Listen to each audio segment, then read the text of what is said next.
Gen Z DMK ஒப்பாரிகள் இன்னைக்கு அப்படிதான் ஒரு நிகழ்வு நடந்திருக்கு. ஸ்டாலின் ஒப்பாரி வச்சு பார்த்துட்டோம், உதயநிதி ஸ்டாலின் அது மாதிரி அமைச்சர்கள்லாம் கதறல சேகர் பாபு நேரடியாகவே கதறி இருப்பாரு. அதெல்லாம் தாண்டி இன்னைக்கு வந்து அடுத்த தலைமுறையா அவங்களோட வாரிசா ஜென்சியும் ஒப்பாரி வச்சிருக்காங்கன்னு தான் பார்க்க முடியுது. கொத்தூஸ் கொத்தடிமைங்கிறத வந்து பெருமையா சொல்லிக்கிறாங்க.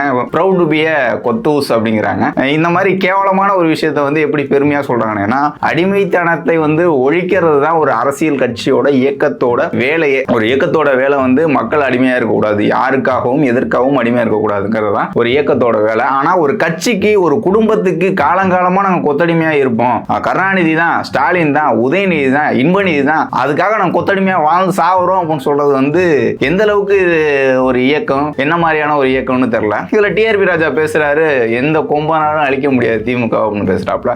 ஸ்டாலினே தோத்து போயிட்டாரு. இந்த பேசுற முன்னாள் அமைச்சரே தோத்து போயிட்டாரு, அவருடைய தொகுதியில தோத்துட்டாரு. இப்போ திமுக அழிக்க முடியாது தான், எந்த கட்சியெல்லாம் அழிக்க முடியாது. ஆனா திமுக தானா அழிஞ்சு போகும். இந்த மாதிரி ஆணவத்துல பேசக்கூடியவர்களால தானா அழியக்கூடிய ஒரு கட்சி தான் வந்து திமுக. இது மட்டும் இல்லாம இன்னும் நிறைய விஷயங்கள்ல பேசியிருக்காங்க. இந்த வெட்ட வளரக்கூடிய வாழைமரம் அப்படிங்கிற மாதிரி பேசியிருக்காப்புல ஒருத்தர். அவரு தான் வந்து நிறைய பேசியிருக்காப்புல. நான் வந்து கொத்தடிமையா இருக்கிறதெல்லாம் பெருமையா நினைக்கிறேன் அப்படின்னு சொல்றாப்புல. முதல்ல ஒரு ஆலமரம் அப்படின்னு சொல்லிட்டு இருக்காங்க. நாங்க வந்து 75 ஆண்டு கால ஆலமரம், எங்களெல்லாம் ஆட்ட முடியாது, அசைக்க முடியாது, அப்படி இப்படின்னு ஊட்டிக்கிட்டு இருந்தாங்க.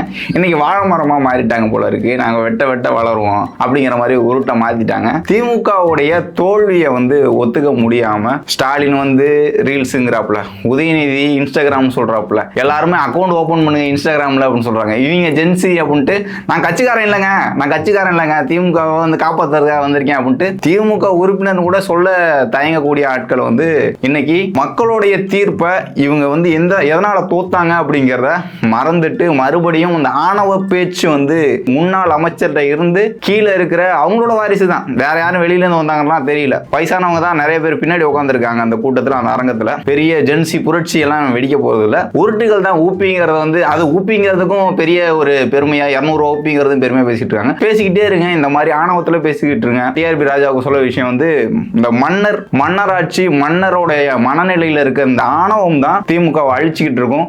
வேற யாரும் அழிக்க தேவையில்ல, உங்களுடைய ஆணவமே அழிக்கும் அப்படின்ட்டு இந்த வீடியோல நம்ம சொல்லிக்கிறோம்.